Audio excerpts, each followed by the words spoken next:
All I'm going to say to all you women who constantly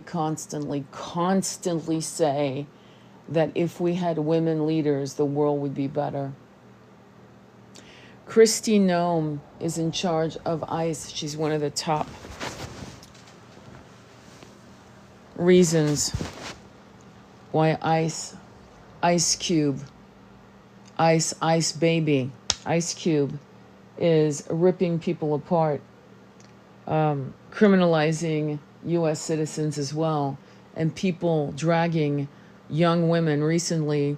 Well, no, actually, it wasn't recently. About 4 months ago, I saw what they call ice cubes go to a court. Now, they would have followed this girl. Beautiful, beautiful Hispanic girl. Beautiful. Going to court, doing it the right way, and not questioned by the people watching her being abducted, okay?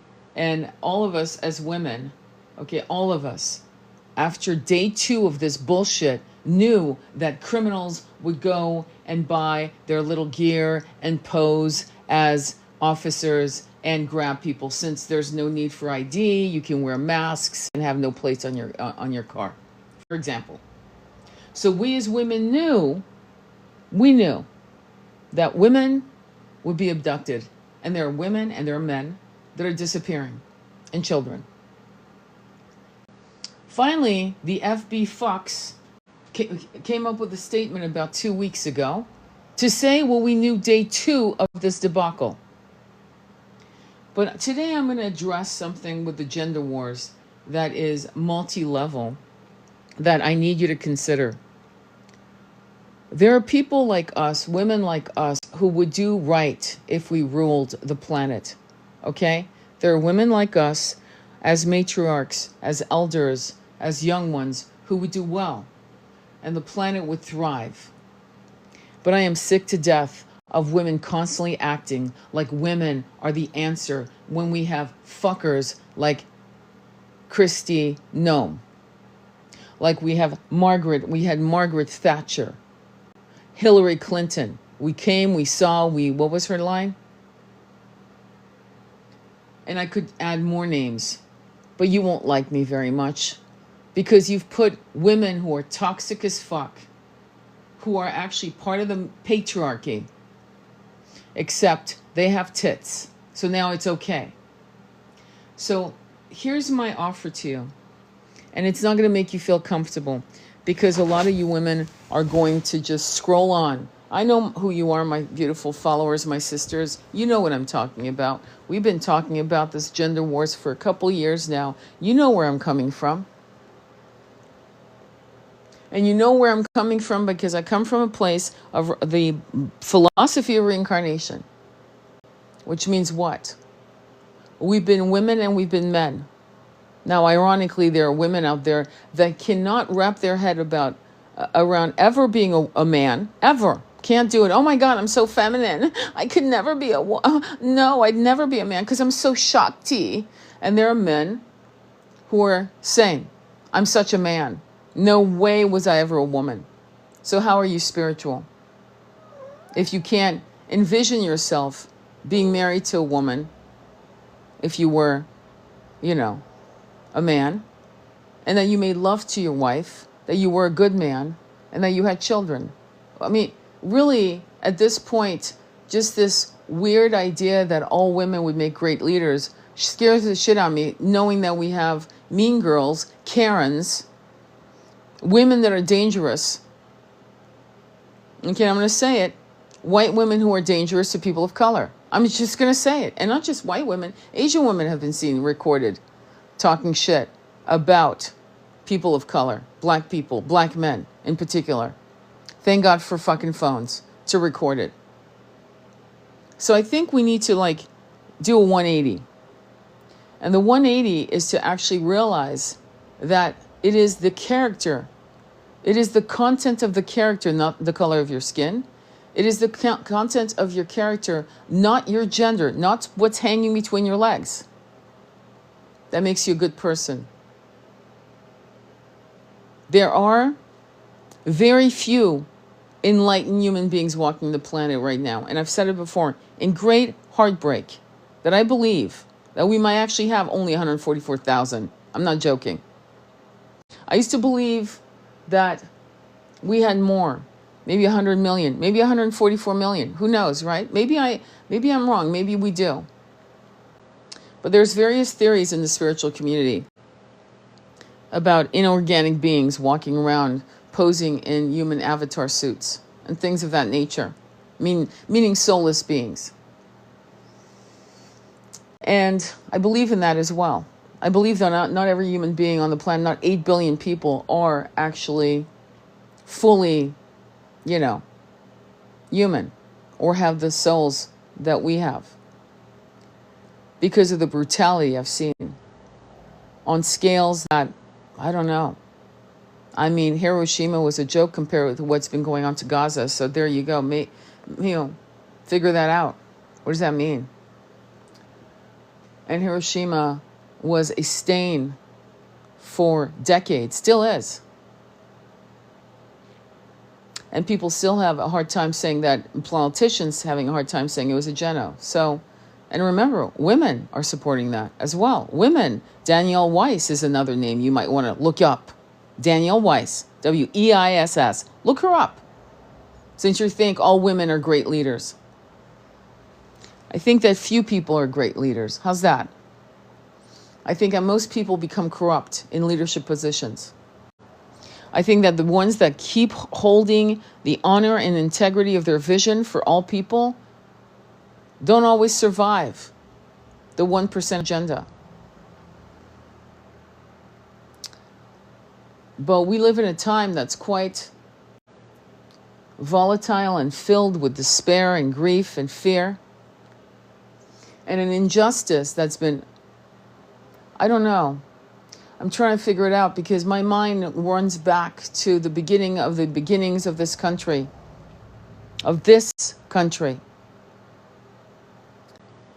And unlike many other countries who melded wars and conquerings and cultures and art and philosophy and so on and so forth, and survived the burnings of their records by the Catholic Church. That's right, the Catholic Church. Who have, I don't think, in memory, have ever apologized for the burning of women, for the destruction of knowledge that the Arabs, aka Islam, recorded to bring back to Europe.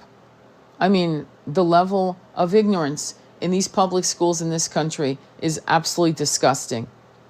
Because every American should know that the reason why we have algebra and we know about Plato, Socrates, and Livy and all these guys, and, Sappho, Sapphic wisdom, Sapphic love, all of that is because of Islam, the scholars in that part of the world. Every American should know that.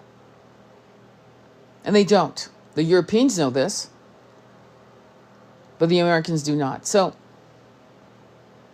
what does that tell you? Well, I'm going to tell you what it tells you. You need to do what African Americans used to do a long time ago. They would educate their kids of their history, the history. Because our history in America has always been segregated.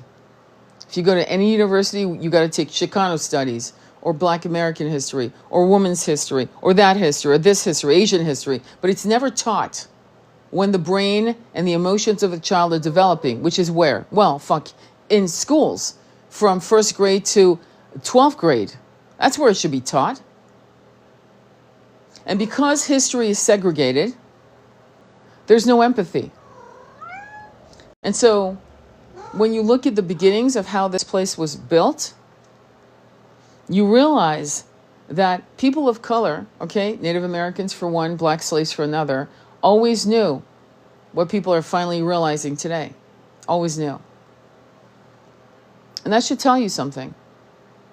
That should make you very, very urgent about educating your children and your grandchildren. It should make you urgent in buying books and reading a chapter a day to your grandchildren, to your children, and to have discussions at the dinner table that are fucking intelligent. Because the reason why we're in this debacle is because none of our children, none of our elders are educated. most of them don't know shit about history. They don't even know where countries lie. They don't know the continents. They don't know where countries are at all. If I showed them Europe, they wouldn't be able to fucking find Italy. And that's the easiest thing to find, is Italy. Why? Because it looks like a boat. But most people couldn't know that. And so it's important for us to realize that the injustices that are happening is because, well, the Rockefellers were involved in our public education in this country. And this, I know you've seen it in posts. You must have. At least in the last 5 years, you've seen that post. That Rockefellers got involved with our education, public education, including sound frequency. Education, including sound frequency. By the way, musical instruments from 432 hertz to 440, because 440 fucks with your frequency and your consciousness. All instruments around the world were changed from 432 to 440. And why would they do that? Why would they be so interested in our education? And why would they be interested in our frequency, in music, in instruments? Because they wanted to strip our ability to open our third eye, to see, to connect, to at least feel the essence of the great infinite wisdom of God, source, universe, power, whatever you want to call it, the Great Spirit. And all of these things that were stripped away from us while we were busy in survival mode. You know, this is 1919, 1930, 39, the war starts in Europe. Survival, survival, survival. 4 distractions to do the deeper nefarious work. And if this wasn't true, why would real musicians, good musicians, recalibrate their instruments to 432 hertz, for example?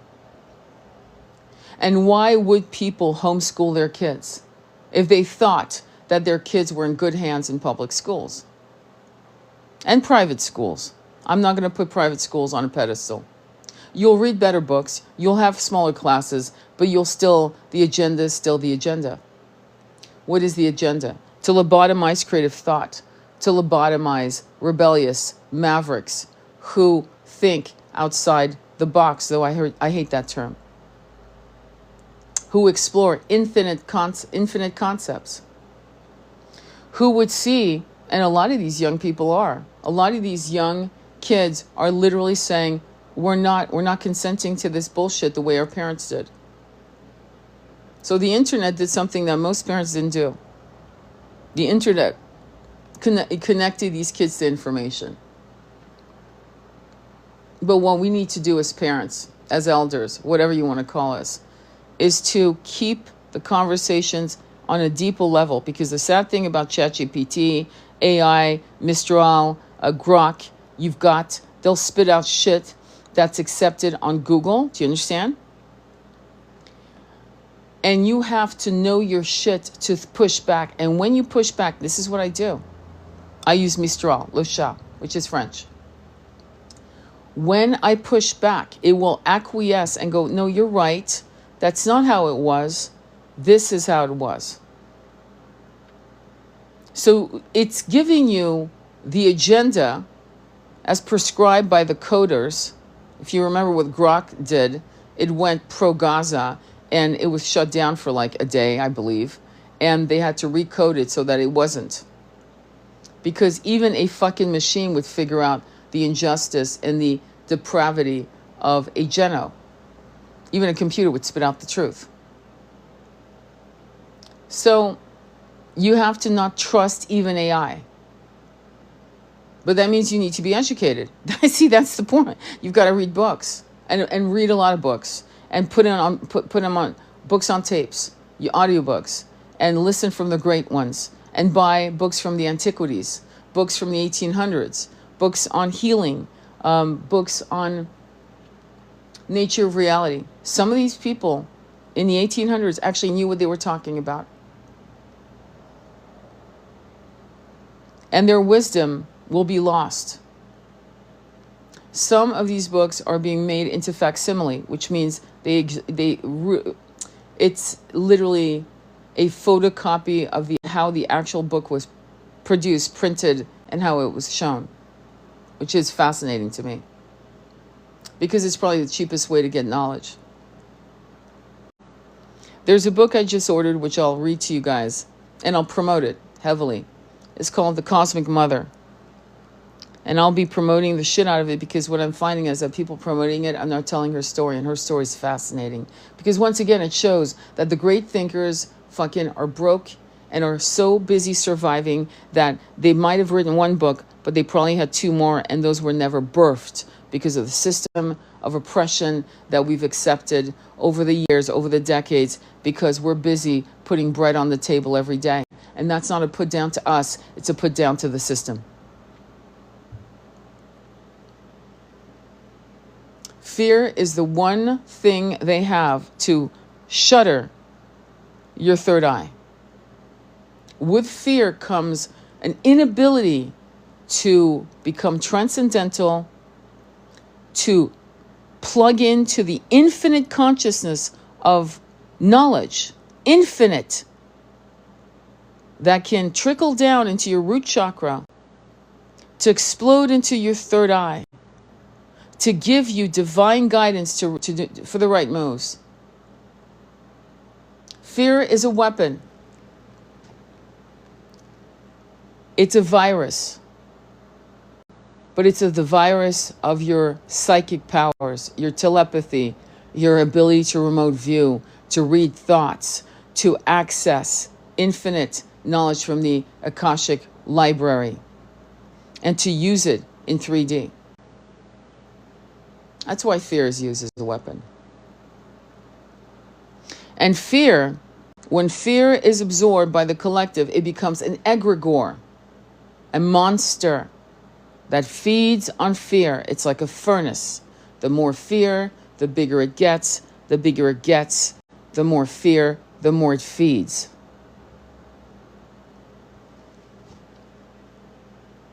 You have to think about this shit. And to meditate, and to not be able to meditate for 5 minutes. This is what I've been promoting for the last year. If you can't meditate for 5 minutes, they own you. They own you. Remotely, but they own you. You are in chains, my friend. And that's why I say to meditate is like a fucking exorcism. And I'm not overstating that fact. Because your monkey mind, this avatar suit, will beat the fucking shit out of you and make you feel as if you failed in your meditation. You will not have silence. You will not have peace. You will have the howling of your inability to find silence. But silence isn't the quest of a meditation. Discipline is. Discipline through the storm. Sitting still through the storm. Chanting through the storm, out loud or in your mind, over the voice, the howling of this monster that is being remotely used against you. You see what I'm saying? And that's why you have to study HARP. You need to study CERN, C-E-R-N.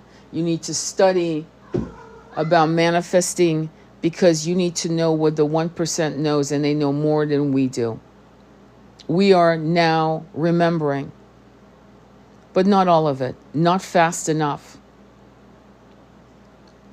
And this is something that you have the power to do.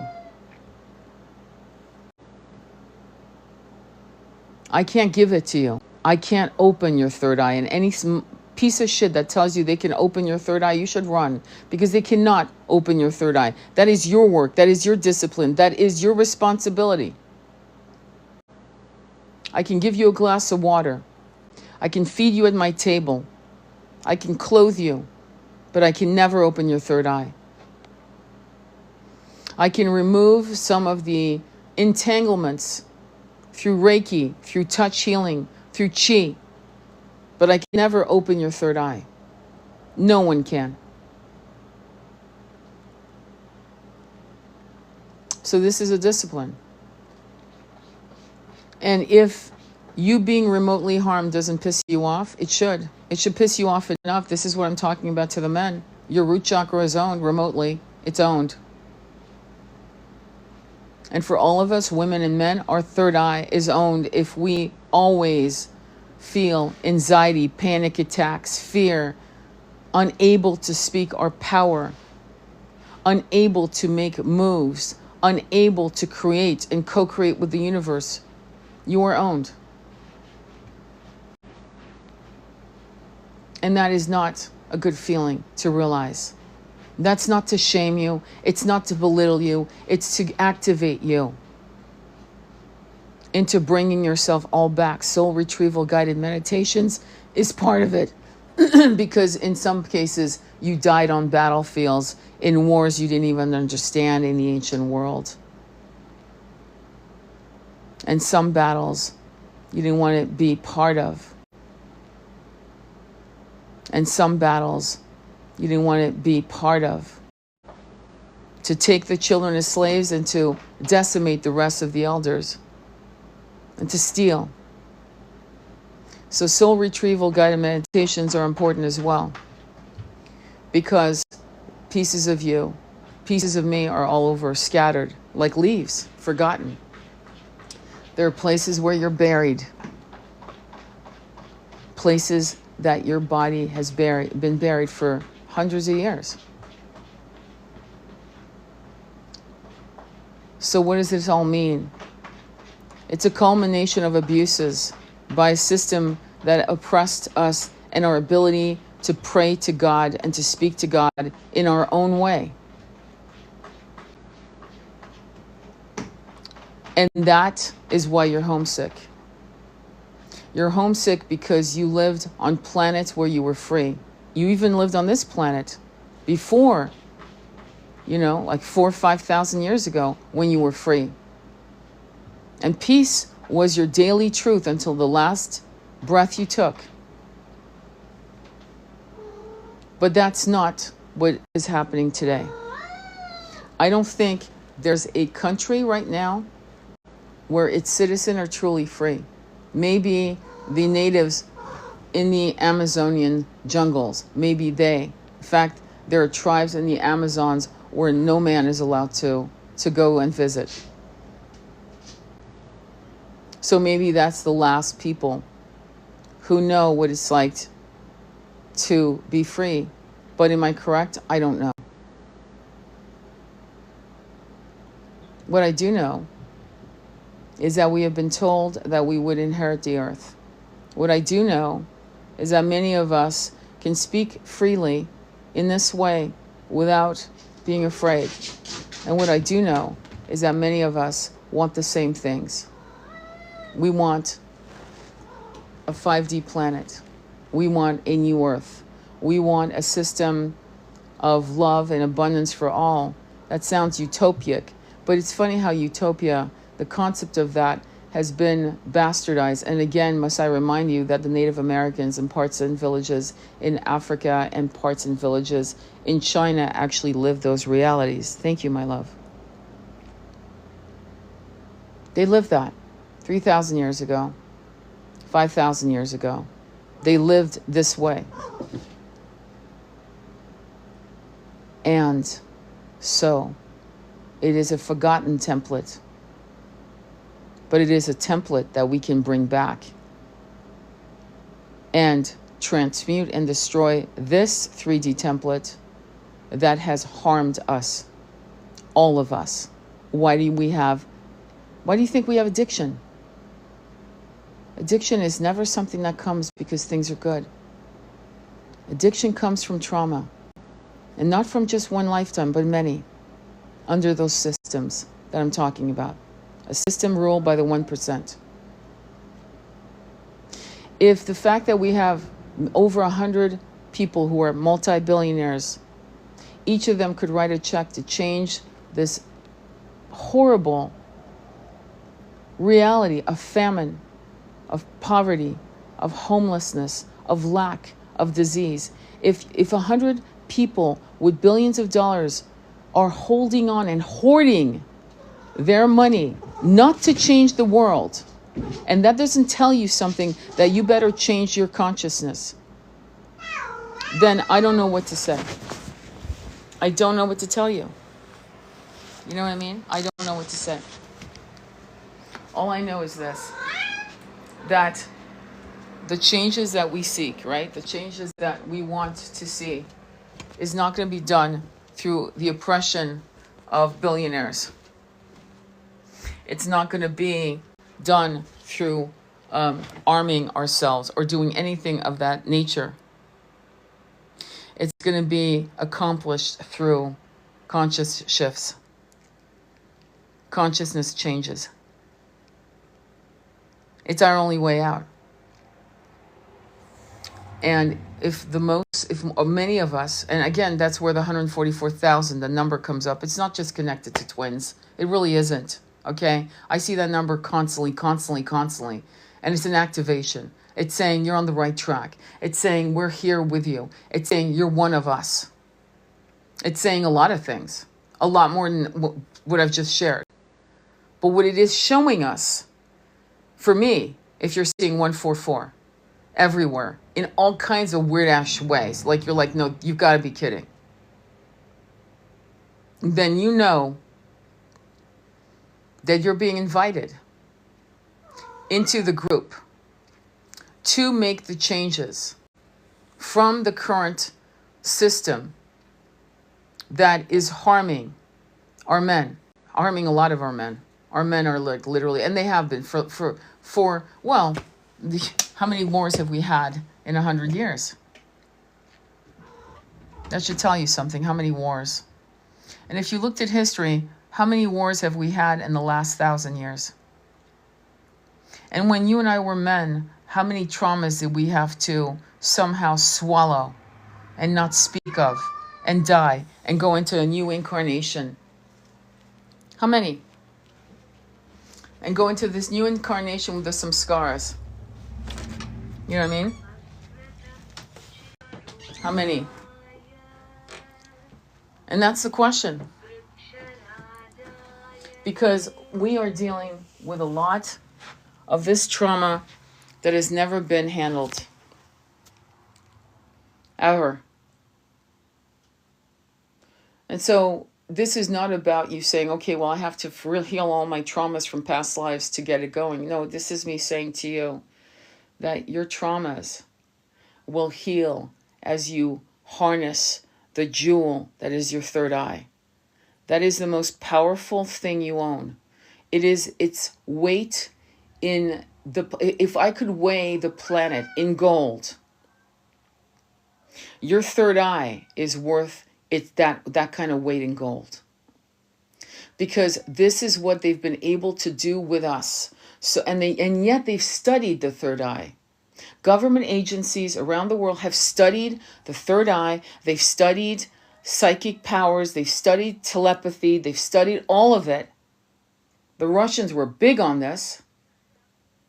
The Russians even invented, what is it called? Kirlian, it's Kirlian photography, where they could capture your auras. Your aura. Okay? Right now, there are cameras being sold that can capture your aura in very pedestrian ways. It's fucked up, actually. The cameras are shit. And I'll tell you why I know. Because the cameras in the 1980s were fucking amazing.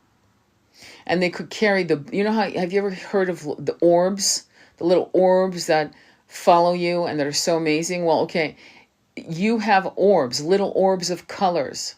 Sometimes you're just splashed in red or blue. Something's going on in our culture right now where our spiritual technology is going backwards, not forward. I have a picture of my husband taken in 1980, I believe 84, at the Moscone Center in San Francisco, of his auras. And it looks like an Egyptian headdress with tiny little bubbles of color.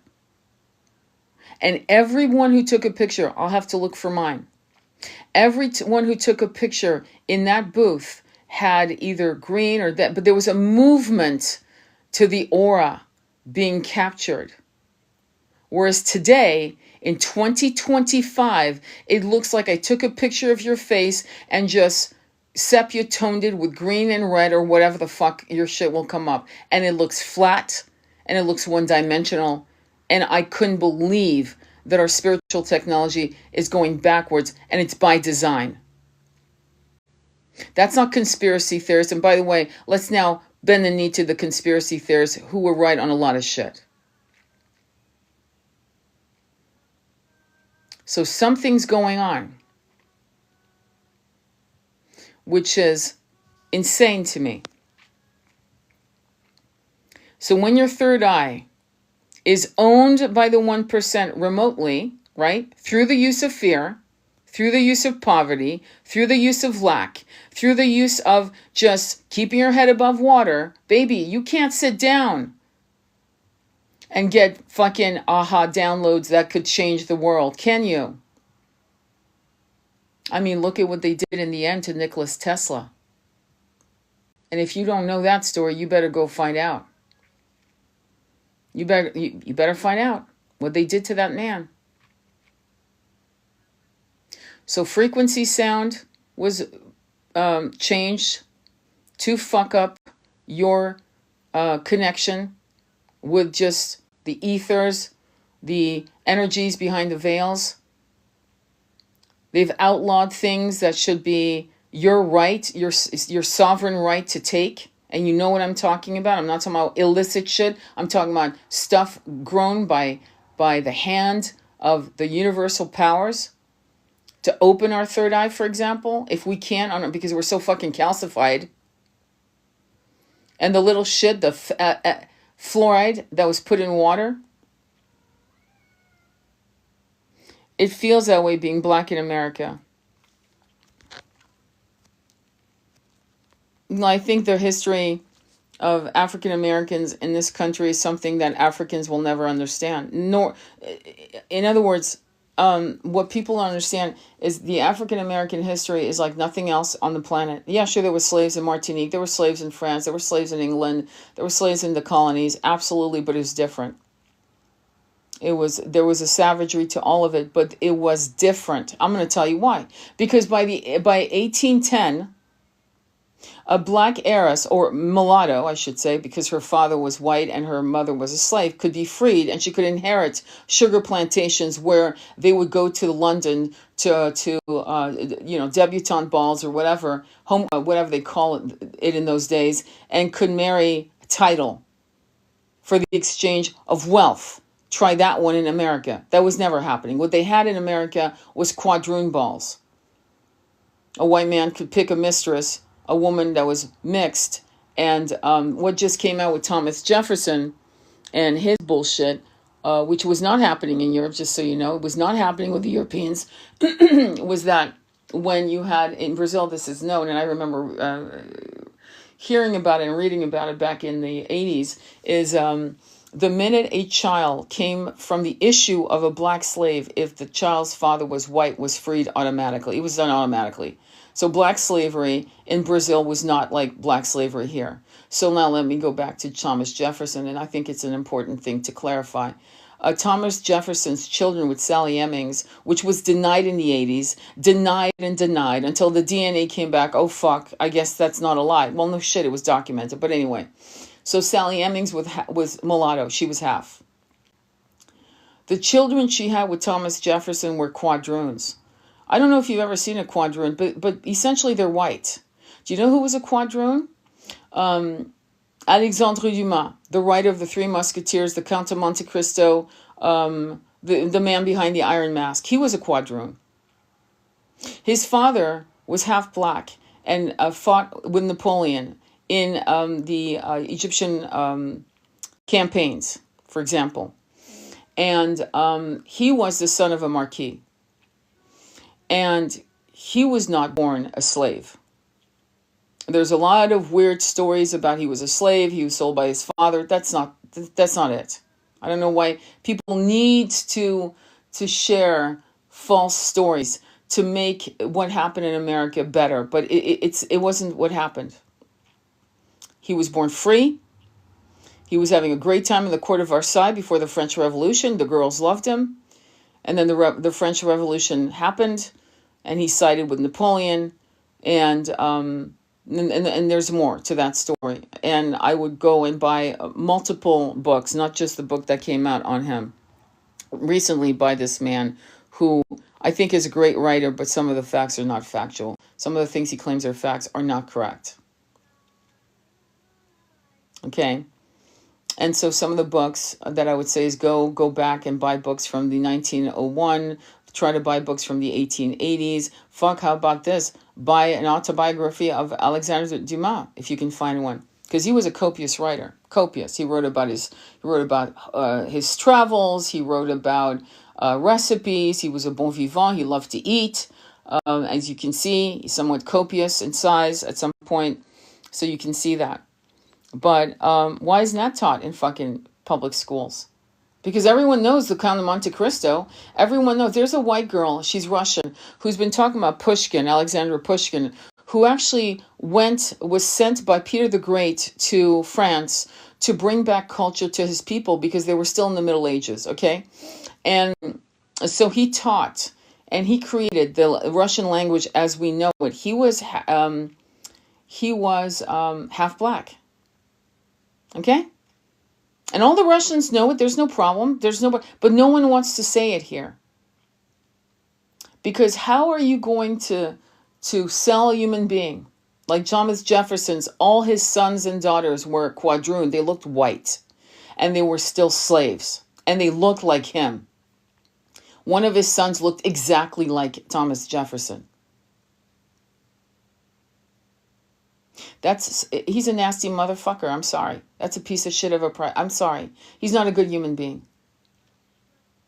Because when Sally Amies was in Paris, she could have ran away. She could have been with her brother. She could have had a life, a whole fucking life where she would have been respected, where she wouldn't have had to live in fear, where she could have married a Frenchman, had children, and been happy. Most likely happy. But she was loyal. And there is such a thing as the Stockholm Syndrome in slavery, hence Uncle Tom's Cabin. Okay? Uncle Tom's Cabin is really... I hate how black people talk about, oh, you're an Uncle Tom. No. Shut the fuck up and sit down. Have you ever read the fucking book? Probably not. Or else you wouldn't sound so ignorant. Read the fucking book. Because that book galvanized Quakers to help. Okay? To help. Women like Harriet Tubman. There's a lot of fuckery that's gone on in this country to pit people against each other, to create, and slavery in America is really interesting because of the I might do a live just on that alone one day, just on what I've learned. And I am not a scholar, I am not a professor, I'm not any of that. I just fucking read books, man. I read, I watch documentaries, I think about shit, I see how things have affected me personally, and I come up with my own fucking concept, my opinions. This is more like an editorial. Don't see this as scholarly truth. But then again, I don't trust scholarly truth, because there's always been an agenda in that as well. So, Uncle Tom was, it's mentioned in The King and I, the great book and musical, The King and I, it's mentioned. So, I think he was loyal. And I think the Stockholm Syndrome in slavery must be studied. And we need to also study people like Nat Turner, because Nat Turner, it's not so much what he did, it's what people did with his body that fascinates me.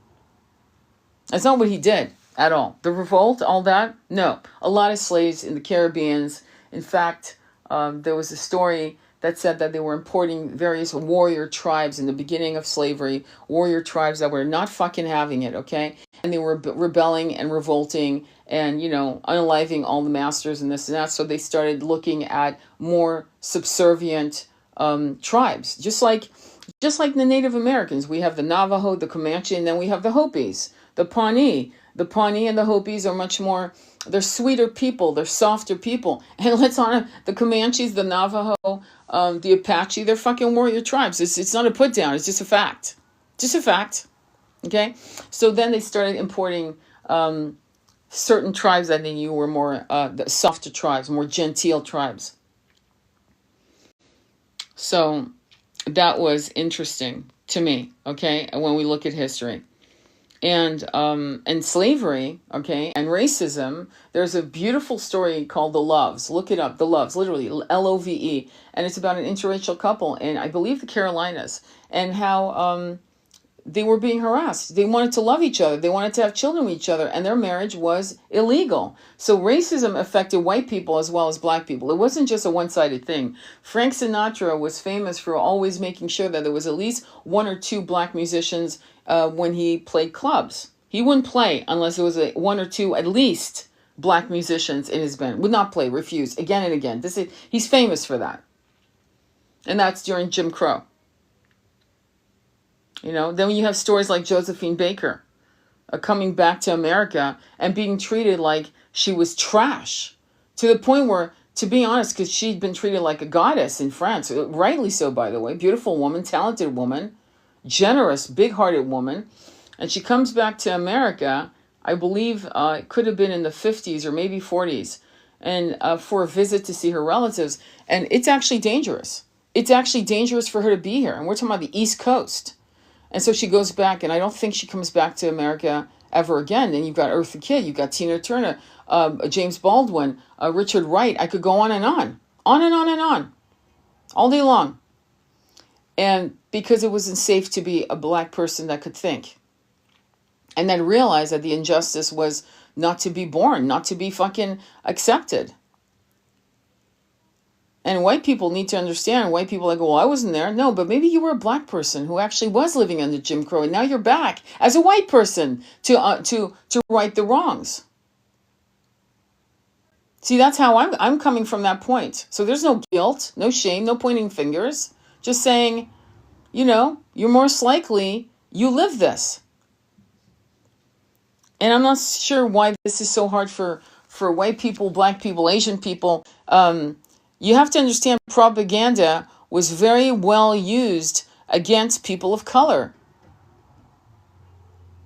And the destruction of the personalities of certain people was used, like Martin Luther King. There are rumors. And if you don't know what I'm talking about, I'm not going to say it here because I'm not here to fucking... But there were rumors. And those rumors were created. You see? To destroy his character. They're always trying to find something on someone. And when they can't find something on someone, they'll manufacture something. And now with AI, it is not a joke. It is going to be a massive concern as we move deeper into the 21st century. But I'm hoping, to be honest, that by the time I'm no longer here and you're old, that this system won't exist anymore. That's my hope, that the 5D has taken hold firmly and swiftly, and that your children are going to thrive in a system that is uncorrupted by the greed of the billionaires and trillionaires. By the way, we now have trillionaires. And if that doesn't tell you, them not writing a check to change the world, they don't want the fucking system changed. Because you and I both know that if you and I were sitting on $1 billion, fuck that, $100 million, fuck that, 10 million, we'd probably take half of it. Half of it. And because, we're in the system, keeping 10, making sure I got some shit for my kids, but taking 10 to create something for homeless people. Tiny homes, acres and acres of land, teaching people how to grow their own food, keeping chicken coops and ducks, and raising dogs and goats, and learning how to make milk and how to make butter and cream and this and that and the other. Communal oven, the whole bit. Right? In Italy, in France, in the small villages, they would have a communal oven where women would make their bread and bring it to the local oven where it was put in there. And all of them would have different marks on their loaf of bread so they knew that was their loaf. That was a thing until probably World War II. And then after that, it changed. Just like COVID, we used to enjoy certain things. Now we don't. Things we used to do, we no longer do because of the lockdown. Things that we had access to, we no longer have because it got destroyed over the lockdown. So similarly, in World War II, before that, they were doing that. They had communal ovens. After World War II was over.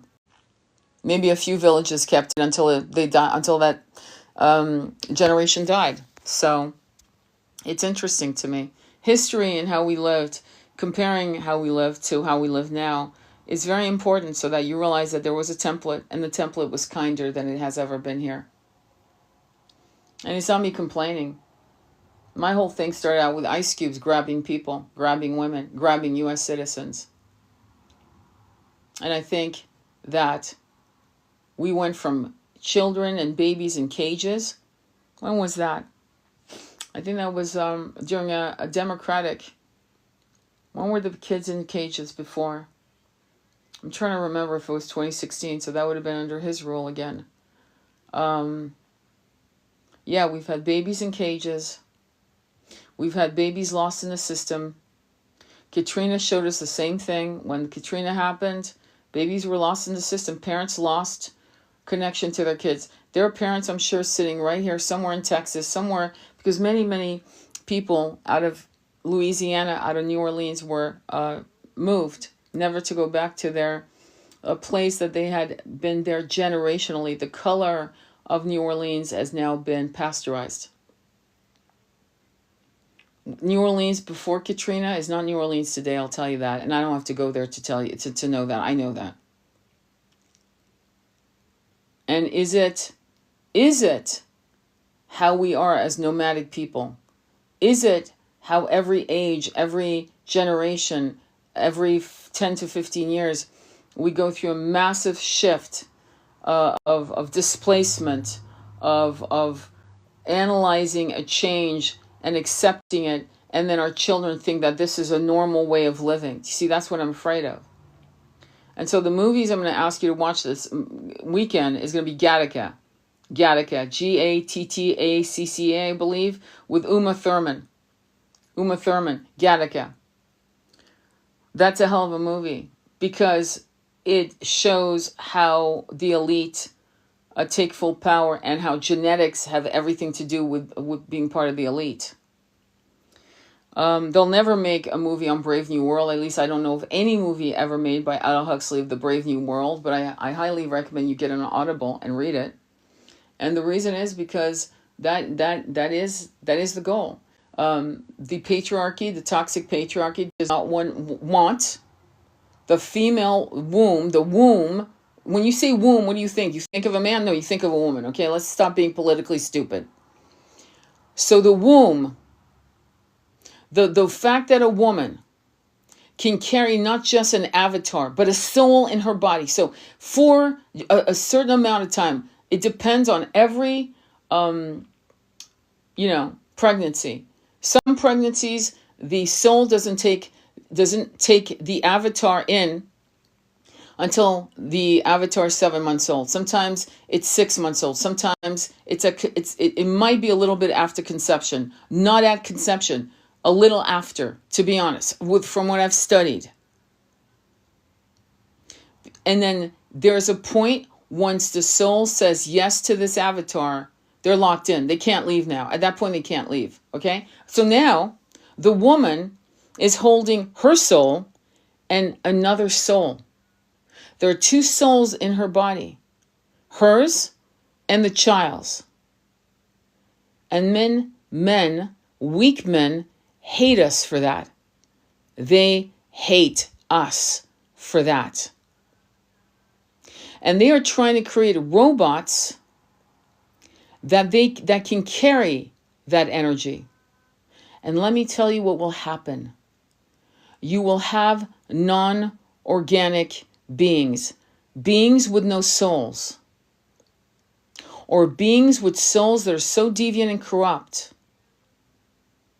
that it will be a horrible thing to bring into life. But high avatar souls, high starseed souls will never accept that as a vessel. Never. And why do I know that? Because I know what we need. We need love. And love comes from a woman. There are women that give birth that are evil. I agree. But there is the physical, biological pumping of the blood, the pumping of the heart. That is a frequency. And I really feel as if even that as a minimal thing is important. It's kind of like, I don't know if you know this, but when puppies are crying, you wrap a towel with a clock to give the puppy the illusion that the heart is beating. It fucking doesn't work for most puppies. Because the beating heart of a sentient being is not the beating heart. It's not a clock ticking. It just isn't. It doesn't work. And so similarly, putting a fetus into a robot isn't going to work. It just isn't. I could see, to blow your mind a little bit, I could see this avatar being birthed through a robotic system, a chamber, which Aldous Huxley talks about in, I forgot when he wrote the book, I think it's 1929. He's talking about that already in 1929. And he, I could see avatars being taken over by walk-ins. Walk-ins taking the body for 10 years and going, I got shit to do. I could see that. That I could see. And that's really insane shit, right? But before the world that I've just described comes to truth and described by more powerful minds than myself, I would say our job is to open our third eye. Our job is to master our way out of fear. Our job is to collectively understand our individual power, that our third eye is the jewel of all jewels. That is the most important gift that you were given. That your free will and your third eye are yours. And until you master yourself, you are owned by the 1%. You are owned remotely. That is my takeaway for you today. And that you must do everything you can to master yourself. And to co-create the new earth. That's it.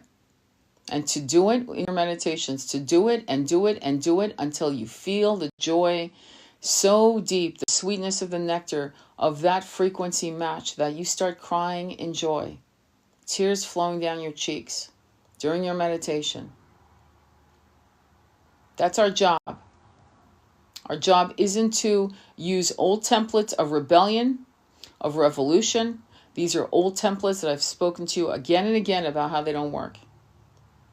Because the 1% morphs itself back. It's kind of like Lyme disease morphing itself into various strains that harm you.